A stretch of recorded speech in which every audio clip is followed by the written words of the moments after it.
I woke up this morning and I was thinking what I think about all the time, which is black athletes and black sports moms, and was thinking about the draft and how, there are lots of different interpretations about what happened with Shador.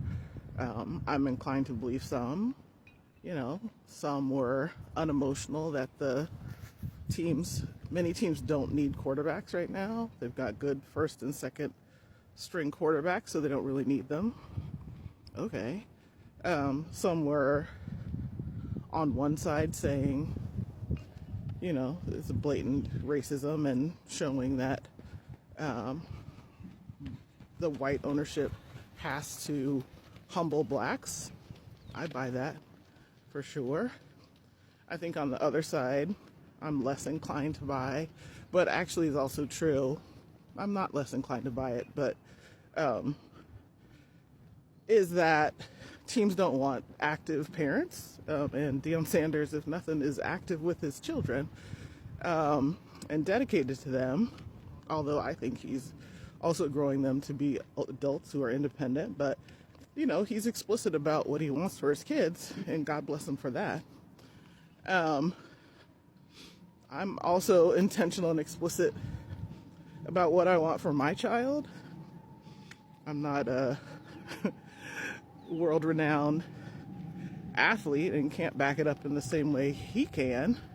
And I think that's what stood out for me, is that individually as women and as mothers, we naturally are going to face more challenges in this male-normed environment of athletics, youth athletics, college athletics, and certainly professional athletics. It's normed around male behaviors of cutthroat competition and that kind of stuff. So, and I hope for you, me, and everybody, we are all millionaires. I align with Rachel Rogers in her quest that we all should be millionaires. But if you're not one right now, then your resources look different than other people who can support their children differently. And I said, well, how do individuals who need to exercise power and or support the interests that are their own, in this case their kids, how do we do that?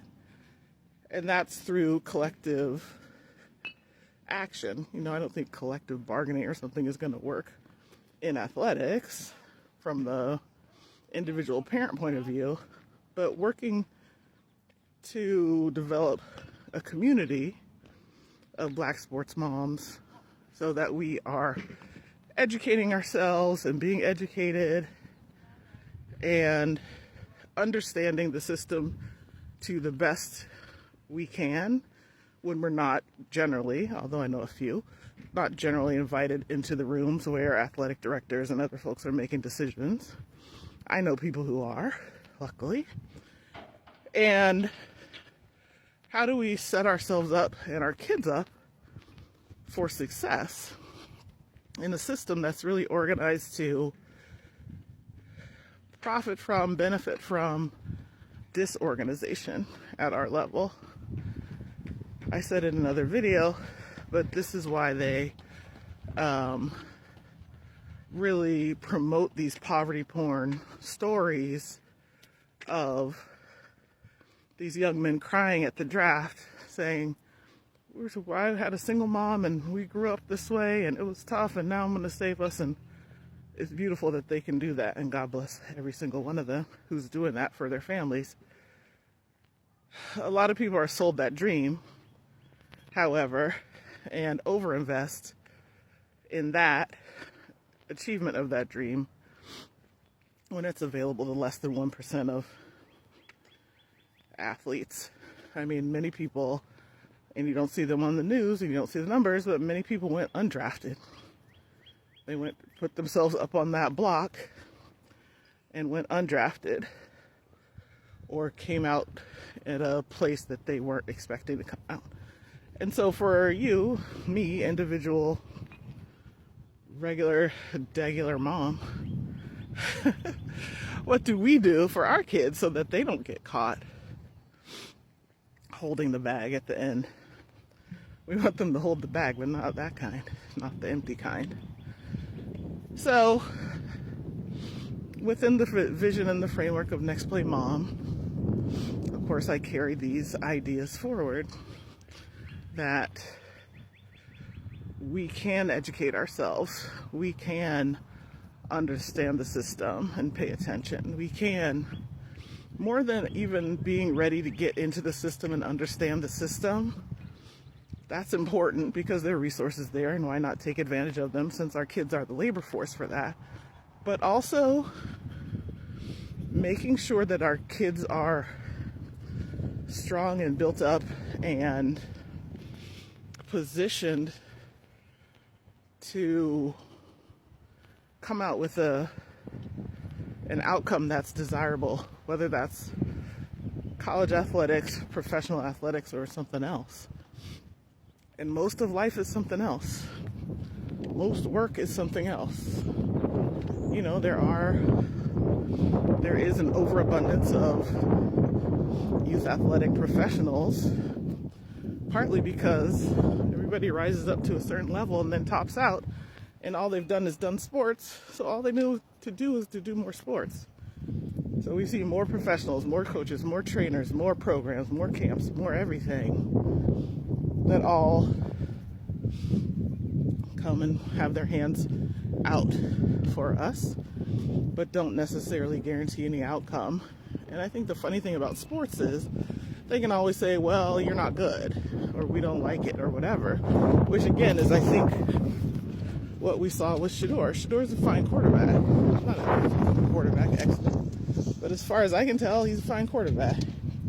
He had kind of weak offensive lines, and so he got sacked a lot and didn't win as much as he might have with a stronger line, I guess on both sides, but on the O-line in particular, to protect him, to be able to do his job.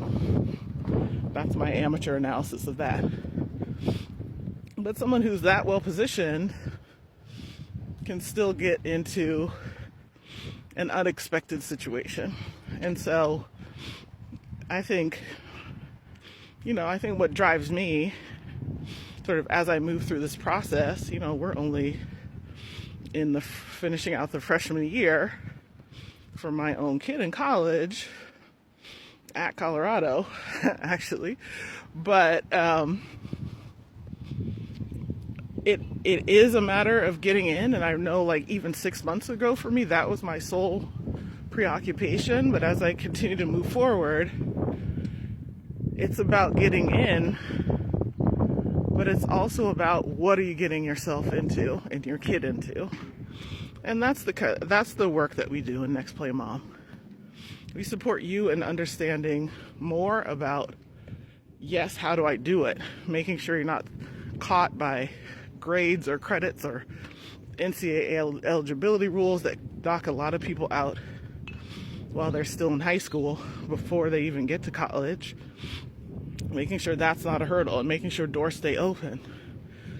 But for me, as an educator, it's also making sure your kid is getting and actually doing academics.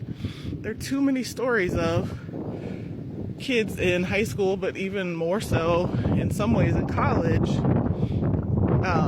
having work done for them or having things put in place for them and having stuff where they're not actually learning because their job is to be an athlete, and that's what the school needs them to do.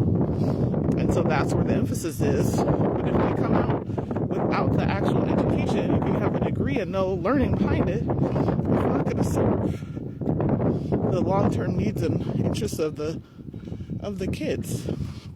And I say that, like, my son and I had a conversation today. He does not, his literal elementary school is right back here, the one that he went to. And he was so excited for school as a kindergartner. He woke me up at 4 a.m. to say, can I go? And that was the last day he liked school. But I told him recently, everybody who's helping you has a college degree. So let's think about that as we think about what college and school means. Anyway, that was a lot of stuff.